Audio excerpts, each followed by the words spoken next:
హరే కృష్ణ. గరుడు అమృతము తెచ్చి వినతను దాస్యము నుండి విడిపించుట.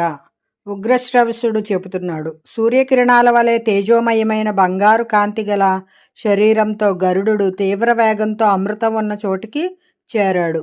అక్కడ నిరంతరం తిరుగుతున్న ఒక లోహ చక్రాన్ని చూశాడు. దాని అంచులు పదునుగా ఉన్నాయి. అందులో అనేక అస్త్రాలు ఉన్నాయి. ఆ చక్రం సూర్యునిలా అగ్నిలా మండుతూ ఉంది. అది అమృతాన్ని రక్షిస్తోంది. అతడు తన శరీరాన్ని సూక్ష్మంగా చేసుకుని ఒక్క క్షణంలో ఆ చక్రపు ఆకుల సందు నుండి లోపలికి దూరిపోయాడు. అక్కడ అమృత భాండాన్ని రక్షిస్తూ 2 భయంకర సర్పాలు కనిపించాయి. అవి నాలుకలు చాస్తూ ఉన్నాయి. కళ్ళు మెరుస్తున్నాయి. శరీరం అగ్నిలా కాంతిమంతంగా ఉంది. అవి చూపుల్లోనే విషం చిలుకుతున్నాయి. గరుడు వాటి కళ్ళల్లో దుమ్ము చిమ్మి వాటికి కళ్ళు కనపడకుండా చేశాడు. ముక్కుతో గోళ్లతో వాటిని పొడిచి పొడిచి చంపాడు. చక్రాన్ని ముక్కలుగా చేశాడు. అమృతాన్ని తీసుకుని అతి వేగంగా ఎగిరిపోయాడు. అతడు అమృతాన్ని తాను తాగకుండా సర్పాలున్న చోటికి బయలుదేరాడు. ఆకాశ మార్గంలో అతనికి శ్రీ మహావిష్ణువు దర్శనమిచ్చాడు. అమృతం తాగాలనే లోభబుద్ధికి అతనికి లేనందుకు విష్ణువు సంతోషించి అతనికి వరమిస్తానని ఇష్టమైనది కోరుకోమని అన్నాడు. గరుడు తాను అతని ధ్వజ చిహ్నంగా ఉండాలని, అమృతం త్రాగకుండానే అజరుడు అమరుడు కావాలని కోరుకున్నాడు. విష్ణువు తథాస్తు అన్నాడు. గరుడు తాను కూడా అతనికి వరం ఇవ్వాలనుకుంటున్నానని ఏదైనా అడగమని కోరాడు. విష్ణువు అతనిని తనకు వాహనం కమ్మని అడిగాడు. గరుడు అంగీకరించాడు. అతని అనుమతి తీసుకుని అమృతంతో బయలుదేరాడు. అప్పటికి ఇంద్రుని కళ్ళు తెరిపిన పడ్డాయి. గరుడు అమృతం తీసుకుపోవడం చూసి క్రోధంతో వజ్రాయుధాన్ని ప్రయోగించాడు. అయినా అతడు చెక్కు చెదరక నవ్వుతూ మృదువుగా, ఇంద్రా, ఈ వజ్రాయుధం ఎవరి ఎముకతో చేయబడిందో వారి గౌరవార్థం నేను నా ఈకను ఒకదానిని వదిలివేస్తున్నాను. లేకపోతే నీవు ఆ ఈకను కూడా తుంచలేవు. వజ్రఘాతం నాకేమీ బాధ కలిగించలేదు అని అంటూ ఒక ఈకను రాల్చాడు. ఇది చూచిన లోకులందరూ ఆనందించి, ఇటువంటి రెక్కలు కలిగిన ఈ పక్షి సుపర్ణుడు అని ప్రశంసించారు. ఇంద్రుడు మనసులోనే అతని పరాక్రమాన్ని ప్రశంసించాడు. అతడు గరుడుని నీ పరాక్రమెంతో తెలుసుకోవాలని, నీతో స్నేహం చేయాలని ఉందని అడిగాడు. దానికి గరుడు, నీ ఇష్టానుసారంగానే మైత్రి చేయవచ్చును. ఇక బలం సంగతి ఏం చెప్పను. తన గుణాలను తానే పొగుడుకోవడం, తన బలాన్ని ప్రశంసించుకోవడం సత్పురుషుల దృష్టిలో మంచిది కాదు.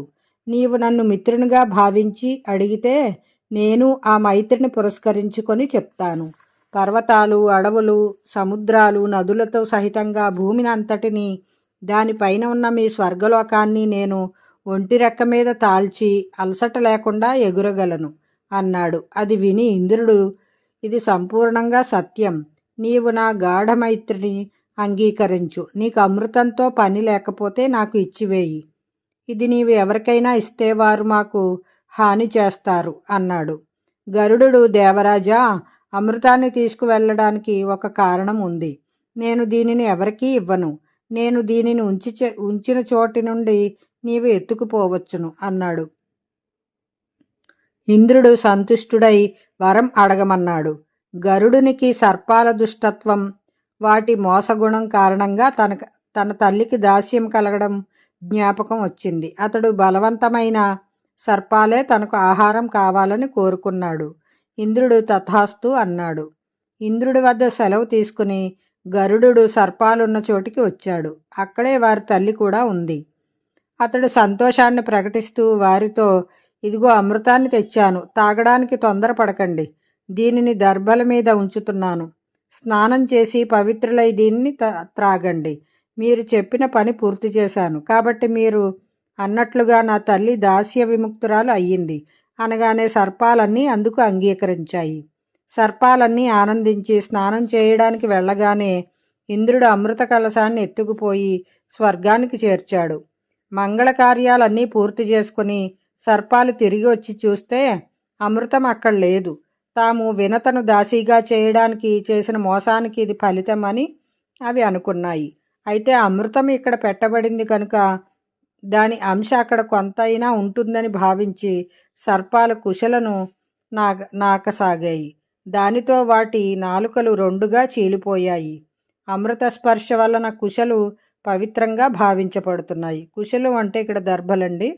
గరుడు కృతకృత్యుడై ఆనందంగా తల్లితో కలిసి జీవించసాగాడు.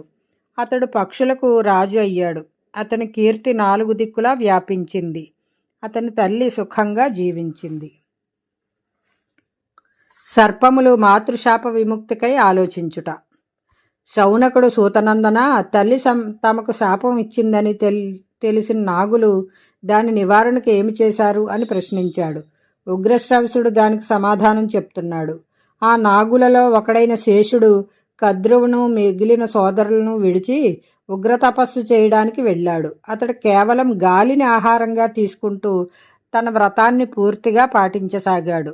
ఇంద్రియాలను అదుపులో పెట్టుకుంటూ గంధమాదనం, బదరికాశ్రమం, గోకర్ణం, హిమాలయం మొదలైన పర్వత సానువుల్లో ఏకాంతంగా నివసించసాగాడు. అంతేకాదు పవిత్ర తీర్థయాత్రలు చేశాడు. అతని శరీరంలో మాంసం, చర్మం, నాడులు అన్నీ ఎండిపోయాయి. బ్రహ్మ అతని ధైర్యానికి తపస్సుకి మెచ్చుకొని అతనికి ప్రత్యక్షమై, శేషుడా, నీవింత తీవ్రమైన తపస్సుతో లోకాలకు ఎందుకు సంతాపం కలిగిస్తున్నావు? ఈ ఘోర తపస్సుకు కారణమేమిటి? ప్రజలకు హితమైన కార్యం ఎందుకు చేయవు? నీ కోరిక ఏమిటో చెప్పు అని అడిగాడు. దేవా, నా సోదరులందరూ మూర్ఖులు. నేను వారితో కలిసి జీవించలేను. నా ఈ కోరికను మన్నించండి. వారు పరస్పరం శత్రువులులాగా అసూయపడుతున్నారు. వినతాసుతులైన గరుడిని, అరుణిని ద్వేషిస్తున్నారు. ఈ కారణంగానే నేను వారితో వేరుపడి తపస్సు చేసుకుంటున్నాను. వినతకు కొడుకైన గరుడు నిస్సందేహంగా నాకు సోదరుడే. నేను తపస్సు చేసి ఈ శరీరం విడిచిపెడతాను. చనిపోయిన తర్వాతనైనా నాకు ఈ దుష్టులతో సాంగత్యం తప్పాలి అనేదే నాకు మిగిలిన చింత అని విన్నవించుకున్నాడు. బ్రహ్మ అతనిని ఓదార్చుతూ, నాయనా, నీ సోదరులు చేసే పనులు నాకు తెలియనివి కావు. తల్లి ఆజ్ఞ ఉల్లంఘించి వారు పెద్ద విపత్తులో పడ్డారు. అగుగాక నేను దానికి పరిహారం సిద్ధం చేసి ఉంచాను. వారిని గురించిన ఆలోచన మాని నీకు ఏమి కావాలో వరం అడుగు. నీ బుద్ధి అదృష్టవశాత్తు ధర్మబద్ధమై ఉంది కనుక నాకు ఆనందంగా ఉంది. నీ బుద్ధి ఎప్పుడు ఇలాగే ఉండుగాక అన్నాడు. శేషుడు తన బుద్ధి ఎప్పుడు ధర్మం మీద, తపస్సు మీద, శాంతి యందు నిలకడగా ఉండాలని కోరుకున్నాడు. బ్రహ్మ, నీ ఇంద్రియ నిగ్రహానికి, మనో నిగ్రహానికి నాకు ఆనందంగా ఉంది. నా ఆజ్ఞను పాటించి ప్రజాహితం కోసం నీవు ఒక పని చెయ్యి. ఈ భూమి, పర్వతాలు, అడవులు, సముద్రాలు, గ్రామాలు, నగరాలు, విహారాలు అన్నిటితో కదులుతూ ఊగుతూ ఉంది. అది అచలంగా ఉండేలా నీవు దానిని ధరించు అన్నాడు. స్వామి, మీరు ప్రజాపాలకులు, సమర్థులు. మీ ఆజ్ఞను పాటిస్తాను. భూమి కదలకుండా మోస్తాను. మీరు దానిని నా తల మీద మోపండి అని అడిగాడు. బ్రహ్మ, శేషాహి, నీకు ఈ భూమి దారి ఇస్తుంది. నీవు దాని లోపలికి చొచ్చుకుపోయి దానిని శిరస్సుపై ధరించు. నాకు చాలా ప్రియమైన కార్యం చేసినవాడు అవుతావు అన్నాడు. బ్రహ్మ చెప్పినట్లుగానే శేషుడు భూవివరం ద్వారా అడుగు వరకు వెళ్ళి సముద్రం చేత చుట్టబడిన భూమిని 4 వైపుల నుండి పట్టుకొని తలపైకెత్తుకున్నాడు. అప్పటి నుండి అతడు కదలకుండా ఉన్నాడు. బ్రహ్మ అతని ధర్మాన్ని, ధైర్యాన్ని, శక్తిని కొనియాడి తన స్థానానికి చేరుకున్నాడు. తల్లి శాపం విని వాసుకి సర్పానికి చాలా దుఃఖం కలిగింది. దీనికి ప్రతీకారం ఏమిటి అని ఆలోచించాడు. తన సోదరులందరినీ పిలిపించి సమావేశపరిచాడు. తమ్ములారా, తల్లి మనందరికీ శాపం ఇచ్చిందని తెలుసు. బాగా ఆలోచించి మనం దీనికి నివారణోపాయం చూసుకోవాలి. అన్ని శాపాలకు ప్రతీకారం ఉంటుంది కానీ తల్లి శాపానికి ప్రతీకారం కనిపించడం లేదు. కాలాన్ని వ్యర్థపరచకూడదు. విపత్తు వచ్చి పడడానికి ముందే ఉపాయం చూసుకుంటే పని జరుగుతుంది. అప్పుడు బుద్ధిమంతులైన సర్పాలన్నీ నిజమే అని ఒప్పుకొని ఆలోచించసాగాయి. ఒకడు బ్రాహ్మణ వేషంలో జనమేజయుని దగ్గరికి వెళ్ళి యజ్ఞం చేయవద్దని భిక్ష అడుగుదామన్నాడు. మనం మంత్రులమై అతడు యజ్ఞం చేయకుండా ఉండేలా సలహా ఇద్దామన్నాడు ఇంకొకడు. మరొకడు పురోహితుని కాటు వేసి చంపితే యజ్ఞం దానంతట అదే ఆగిపోతుంది అన్నాడు. అది విని ధర్మాత్ములు, దయాళువులు అయిన కొందరు రామరామ, బ్రహ్మహత్య చేయాలనే ఆలోచన మూర్ఖత్వంతో కూడినది, అశుభమైనది. ఆపద వచ్చినప్పుడు ధర్మంగానే రక్షించుకోవాలి గాని అధర్మాన్ని ఆశ్రయిస్తే జగత్తంతా సంపూర్ణంగా తుడిచిపెట్టుకుపోతుంది అన్నారు. కొందరు మనం మేఘాల్లా మారి యజ్ఞాగ్నిని చల్లార్చి వేద్దామన్నారు. యజ్ఞ సామగ్రిని దొంగిలిద్దామని కొందరు, లక్షల మందిని కాటు వేద్దామని కొందరు చెప్పారు. చివరికి సర్పాలన్నీ వాసుకుతో మాకు తోచిన ఉపాయాలన్నీ చెప్పాము, నీకేది మంచిదని తోస్తే అది చెయ్యి అని చెప్పాయి. వాసుకి అందుకు తనకు ఆ ఉపాయాలేమీ నచ్చలేదన్నాడు. వాటిలో అవ్యవహారం ఎక్కువ ఉందన్నాడు. మనందరం మహాత్ముడైన మన తండ్రి కశ్యపుని ప్రార్థిద్దాం, అతడు చెప్పినట్లు చేద్దాం. మనకు హితమైనదే చెయ్యాలి. నేను అందరిలోకి పెద్దవాడిని, మంచి చెడ్డలు నానెత్తినే ఉంటాయి, కనుకనే నేనింత మథన పడుతున్నాను అన్నాడు. వారిలో ఏలాపుత్రుడనే నాగుడు అందరి మాటలు విని వారితో, సోదరులారా, ఆ యజ్ఞాన్ని ఆపడం గాని జనమేజయుని మనసు మళ్లించడం గాని సాధ్యం కాదు. మన దురదృష్టాన్ని అదృష్టానికే వదిలివేయాలి. ఇతరులను ఆశ్రయించడం వల్ల ఫలితం ఉండదు. ఈ ఆపద నుండి గట్టెక్కడానికి నేను చెప్పేది మీరంతా శ్రద్ధగా వినండి. మన తల్లి శాపం ఇస్తున్నప్పుడు భయం కొద్దీ నేను ఆమె ఒళ్ళోనే దాగుకొని ఉండిపోయాను. ఆ శాపం విని దేవతలందరూ బ్రహ్మ దగ్గరకు వెళ్ళి, దేవా, తన సంతానానికి తానే శాపం ఇచ్చుకునే కద్రువ లాంటి కఠిన హృదయం గల స్త్రీలు ఎవరుంటారు? పితామహ, తాము కూడా ఈ శాపాన్ని విని ఆమోదించి ఊరుకున్నారు, నిషేధించలేదు. కారణం ఏమిటి అని అడిగారు. దేవతలారా, ఈ సమయంలో జగత్తులో సర్పాలు చాలా వృద్ధి పొంది ఉన్నాయి. అవి బుసలు కొడుతూ భయపెడుతూ విషం చిమ్ముతూ ఉన్నాయి. ప్రజల మేలు కోరే నేను కద్రువును ఆపలేదు. ఈ శాపం వల్ల క్షుద్రమైన పాపులైన విషనాగులే మరణిస్తాయి. ధర్మబద్ధమైనవి సురక్షితంగానే ఉంటాయి. ఇంకొక సంగతి, యాయవర వంశంలో జరత్కారు అనే ఋషి పుడతాడు. అతని కొడుకు ఆస్తికుడు. అతడే జనమేజయుని యజ్ఞాన్ని ఆపగలడు. అప్పుడు ధార్మిక సర్పాలకు విముక్తి కలుగుతుంది అని బ్రహ్మ సమాధానం ఇచ్చాడు. దేవతలు అడిగిన మీదట బ్రహ్మ ఇంకా ఇలా చెప్పాడు. జరత్కారు భార్య పేరు కూడా జరత్కారువే. ఆమె వాసుకి చెల్లెలు. ఆమెకు పుట్టిన ఆస్తికుడే సర్పాలకు విముక్తి కలిగిస్తాడు. ఇలా సంభాషించుకుని బ్రహ్మాది దేవతలు తమ తమ లోకాలకు వెళ్ళిపోయారు. కాబట్టి వాసుకి, నా ఆలోచన ప్రకారం నీ చెల్లెలి వివాహం ఆ జరత్కారు మునితోనే జరగాలి. అతడు వచ్చి భిక్షగా భార్యని యాచించినప్పుడు నీవు అతనికి నీ చెల్లెలిని ఇవ్వు. ఇదే ఈ విపత్తుకి తగిన ఉపాయమని చెప్పాడు. యాలాపుత్రుని మాటలు విని అందరూ బాగుందని సంతోషించారు.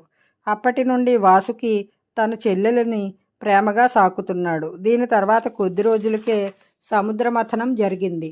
అప్పుడు వాసుకి కవ్వపుత్రాడుగా ఉన్నాడు. అందుకని దేవతలు వాసుకుని బ్రహ్మ దగ్గరకు తీసుకువెళ్ళి ఏలాపుత్రుడు చెప్పిన మాటలనే అతని చేత చెప్పించారు.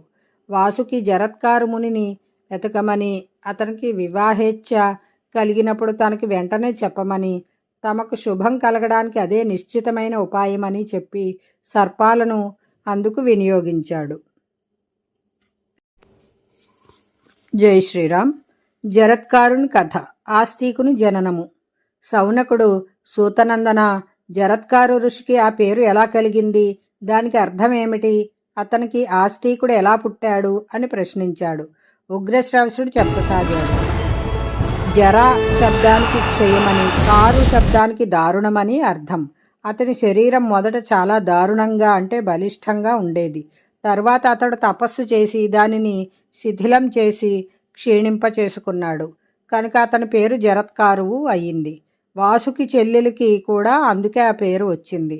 ఆమె కూడా తపస్సు చేత తన శరీరాన్ని క్షీణింపచేసుకుంది. ఇప్పుడు ఆస్తికుని పుట్టుకను గూర్చి వినండి.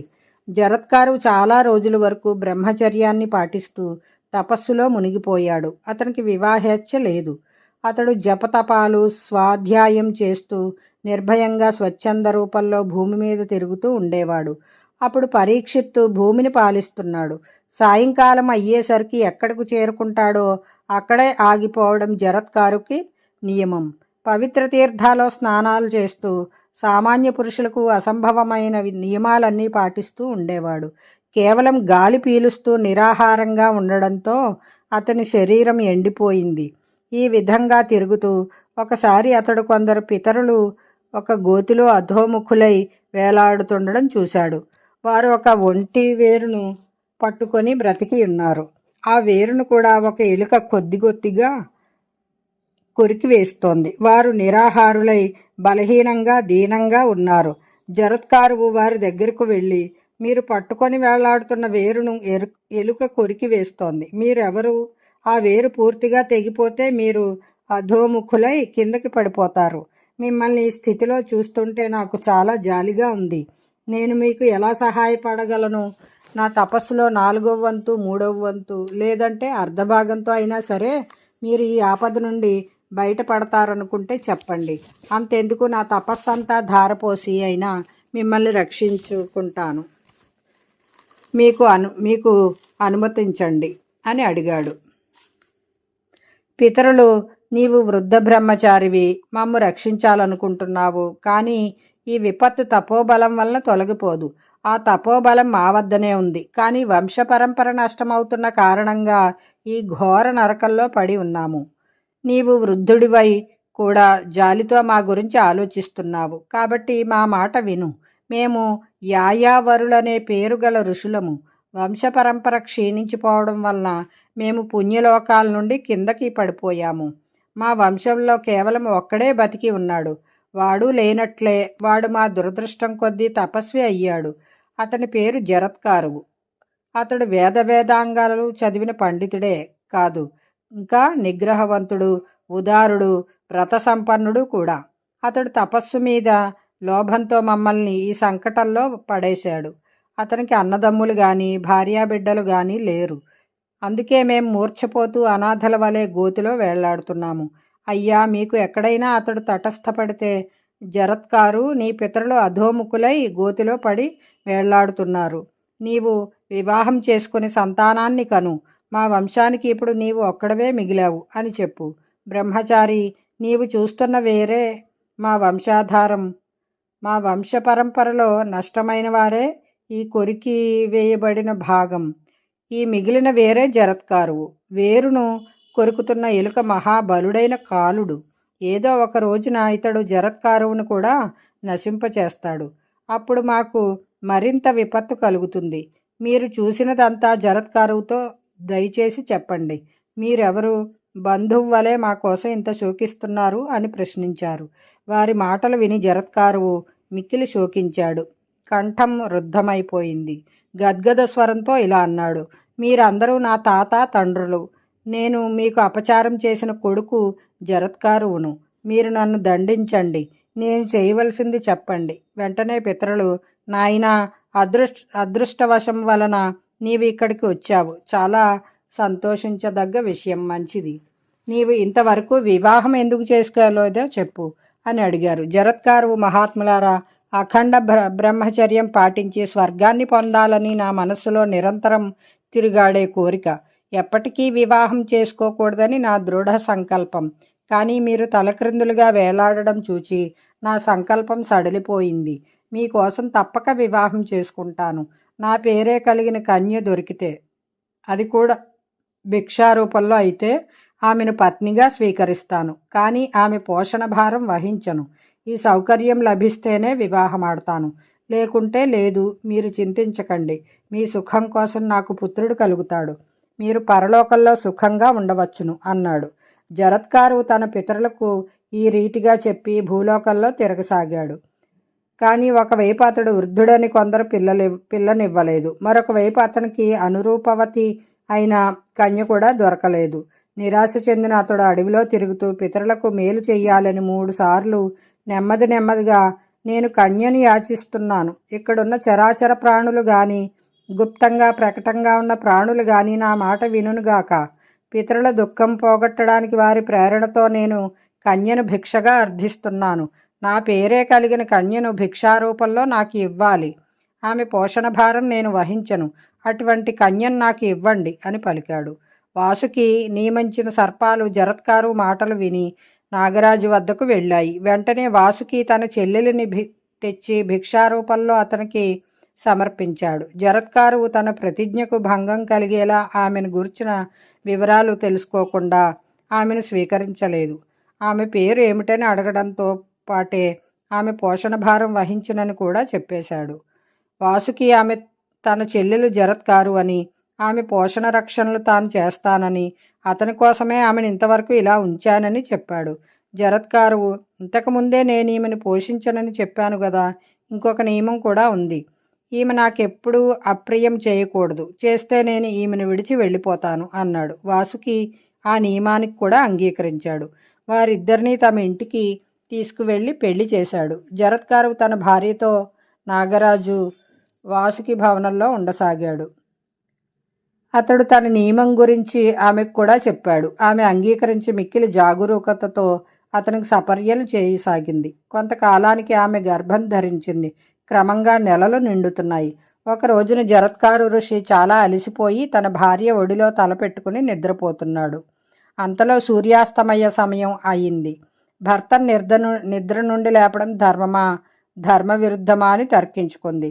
అతి ప్రయత్నంతో అతడు ధర్మపాలన చేస్తూ ఉంటాడు. లేపడం వలన కానీ లేపకపోవడం వలన కానీ తాను అపరాధిని కాబోను కదా అని శంకించుకుంది.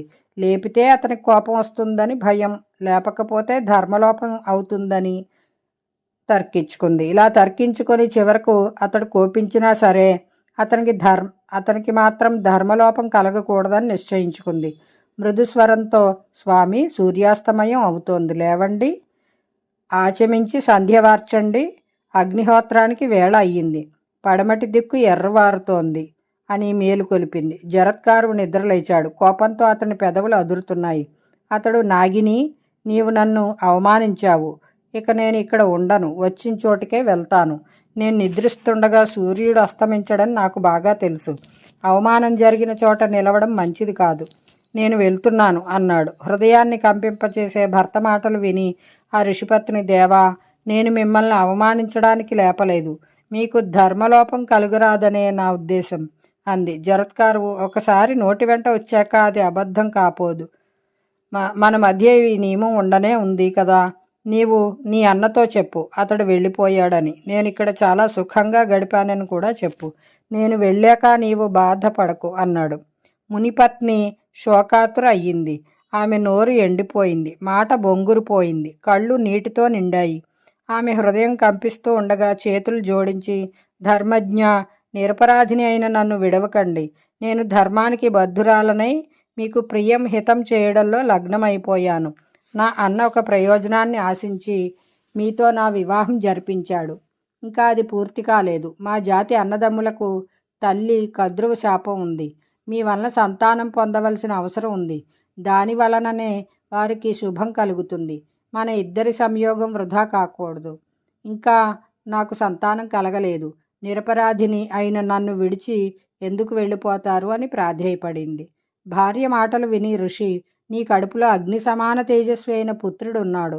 అతడు గొప్ప పండితుడు, ధర్మాత్ముడు అయిన ఋషి అవుతాడు అని చెప్పి వెళ్ళిపోయాడు. భర్త వెళ్ళాక ఆమె వాసుకి వద్దకు వెళ్ళి జరిగిన విషయం చెప్పింది. అది విని వాసుకి బాధపడ్డాడు. సోదరి, మేము ఏ ఉద్దేశంతో నిన్ను అతనికిచ్చి వివాహం చేశామో నీకు తెలుసు.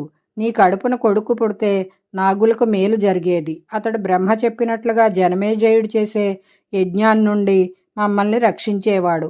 నీవు అతని వలన గర్భవతివి అయ్యావా లేదా? నీ వివాహం నిష్ఫలం కారాదనే మా కోరిక. ఒక అన్న తన చెల్లెలిని ఈ విషయమై ప్రశ్నించడం ఉచితం కాదు. అయినా ప్రయోజన గౌరవాన్ని బట్టి నేను నిన్ను ఇలా అడిగాను.